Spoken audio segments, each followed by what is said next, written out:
Programme दर्पण professor Amjad नज़ीर नाजुक आपके लिए लेके आया है यूट्यूब चैनल शाह पर एक विलाग ईरानी बेड़ा बामुकाबला अमरीकी बेड़ा। हम ना तो सहाफ़ी हैं ना ही किसी तरह के तरफदार, हकीकत की नज़र से जो कुछ देखा उस पर अपना नुक्ता नज़र बयान करते हैं। इन हरूफ की तहरीर करने या आपको कहने की वजह भी इस तहरीर में या इस गुफ्तगू में मुज़मिर है। आजकल सोशल मीडिया पर और टीवी स्क्रीनों की रोशनियों में बैठे तज़ियाकार जिस तरह के तज़िये कर रहे हैं उसके ये नकात काबिल गौर हैं। हर तज़ियाकार ये कह रहा है अब अमेरिका की खैर नहीं, चीन के बहरी जहाज़ आ गए, चीन ने मिसाइल बरदार जहाज़ अमेरिका के मुकाबले में भिजवा दिए, ईरान को बचाने के लिए रूस के जहाज़ निकल पड़े, ईरान में जश्न का समा, चीन ने जदीद मिसाइल बोर्ड्स पहुँचा दी, ईरान अमेरिका का जंगी बेड़ा गर्क करने का इरादा कर चुका है। दुनिया के लिए अमन ही वाहिद रास्ता है, फसादात, जंग, जंगो जदल, तबाही इंसानियत और ज़िंदगी की दुश्मन है। हमारे तज़ियाकारों को तज़िया की ज़रूरत नहीं होती, तज़ियाती तमाशे की ज़रूरत होती है। कौवे के पर से कौवे की कतारें बना लेते हैं, आम सी खबर को अपने इरादा के धागे से बांध कर स्टोरी की पतंग उड़ाते हैं और उड़ाते चले जाते हैं।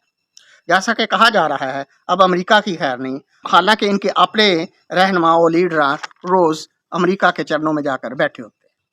जो वो कहता है वो करते चले जा रहे हैं और ज़्यादा हक रखते हैं कि हक के हमसायगी अदा करें, मगर वो ऐसा नहीं करते।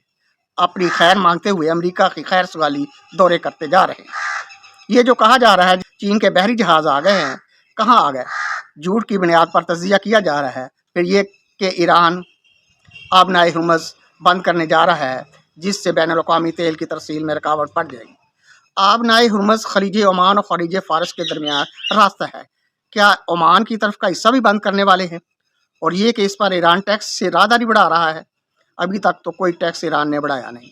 पिछले 10 साल ये कमोबेश इससे वक़्त के ईरान खुद पाबंदियों में जकड़ा हुआ है। ईरान का मददगार चीन, वो खुद अमेरिकी टैरिफ का शिकार है। वो अमेरिकी बेड़े को क्यों डुबोएगा? अगर उसमें हिम्मत होती तो टैरिफ का मुकाबला करता। हमने नहीं सुना कोई चीन ने भी टैरिफ के ज़रिए दुनिया को कंट्रोल किया है। इससे उसकी ताकत और सकत या असर रसूख का पता चलता है। अभी ज़्यादा अरसा नहीं गुजरा, ईरान पर हमला करके अमेरिका और इसराइल ने ईरान की ईंट से ईंट बजा दी। ईरान की चीदा ईरान फौजी की आदत खुफिया सर्विस और साइंसदान चुन चुन कर मार दी। ना ईरान कुछ कर सका, ना ही उसके सहाफ़ियों के तज़ियों में बयान करदा इत्तेहादी कुछ कर सके। अब वो कौन सा नया काम करेंगे जो अब तक ना कर सके। एक और अजीब और नाकाबिले यकीन खबर यह है कि चीन ने अपने मिसाइल बरदार जहाज़ ईरान पहुँचा दिए।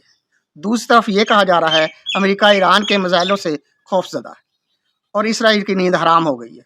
जब ईरान के अपने मिसाइल अमेरिका के लिए ख़तरा है, इसराइल की नींद हराम कर सकते हैं, तो फिर चीन को ये सब करने की क्या ज़रूरत है। ये भी कहा जा रहा है ईरान को बचाने के लिए रूस के जहाज़ भी निकल पड़े हैं। झूठ बोला जाता है और खूब बोला जाता है।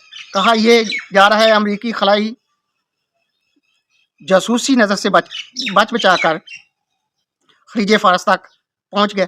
क्या यह ऐसा मुमकिन है? अमेरिका की नज़र में है बेड़ा, रास्ते में उसका अपना बहरी बेड़ा है। अपने अड्डों से निकले बगैर वो ईरान पर हमला कर सकता है। ईरान ने बहरी मशक़ें शुरू कर दी हैं, जबकि अमेरिका ये मशक़ें ना कर भी चुका है। अमेरिकी सेंट्रल कमांड की फ़ज़ाइया के शोबे से बयान ये जारी किया गया है, हम अपनी मशक़ों की तफसीलात नहीं बता सकते। शायद इसके लिए वो ईरान को तख्ता मशक़ बनाएंगे। तवज्जो तलब ये है, तज़िया है कि ईरान में जश्न का समा है।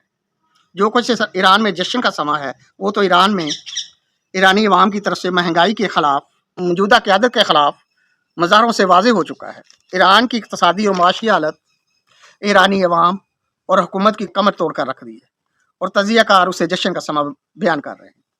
ईरान की माशी बिगड़ती हुई सूरत हाल के मुताबिक 2025 ईस्वी में महंगाई की हद 48.6% रही और 29 दिसंबर 2025 तक ईरानी रियाल अमरीकी डॉलर के मुकाबले तारीख की कम तरीन सतह पर पहुंच गया, जहां एक अमरीकी डॉलर 14 लाख 50,000 ईरानी रियाल के बराबर हो गया। नतीजा क्या निकला होगा आप खुद सोच सकते हैं, और जिसका एहसास जंग का तमाशा देखना चाहने वालों के लिए कौन नहीं हो सकता। ये माशी बहरान इंसानों को भूख से मारने के लिए काफ़ी है। बरीकी पाबंदियों से जो इंतज़ाम कर रखा है अमेरिका ने, इसमें जंग आशो आहन बहरी या फ़ज़ाई की क्या ज़रूरत है। अमेरिकी जंग तो जारी है, अब तो सिर्फ गिरती दीवार को धक्का ही लगना है। जब ईरान की माशी हालत को संभाला देने के लिए चीनी या रूसी कुछ मदद नहीं कर सके, तो फिर जंगी मदद क्या करेंगे। रही सही कसर ईरान के अपने महंगाई ज़दा मज़ाहिरीन ने पूरी कर दी। ईरान की अंदरूनी अफरा तफरी, चाहे वो मुआशी है, नज़रियाती ना भी हो, उसे तबाह और खोखला करने के लिए महंगाई ही काफ़ी है। इन मज़ाहरों में 217 मुजाहिरीन जान से हाथ धो बैठे। ईरानी अवाम का गुस्सा, नाराज़गी ही उसे डुबोने के लिए काफ़ी है। खोखले तनों वाले दरख्त हवा के झोंकों से ही गिर जाते हैं। अमेरिका ने ईरान का बेड़ा तो पहले ही गर्क कर दिया या गर्क कर रखा है। ईरान तो अमेरिका का बहरी बेड़ा गर्क करने का सिर्फ इरादा रखता है, हालांकि उसका अपना बेड़ा गर्क हो चुका है, जिसकी बेड़ियों में अमेरिकी बट्टे कब के रखे जा चुके हैं। सहाफ़ियाना दयानतदारी सही तस्वीर पेश करने में है, तमाशा देखने या अपनी ख्वाहिशात की तस्वीर कशी अमेरिकी बहरी बेड़ा ईरानी बहरी बेड़े से मजबूत नजर आता है। ईरान के अवाम के लिए हमदर्दी के अल्फाज यही हैं। अल्लाह इनकी मुश्किलात दूर करे, दुनिया जंगों से बची रहे और इंसानों की बेहतरी का हर कोई सोचे।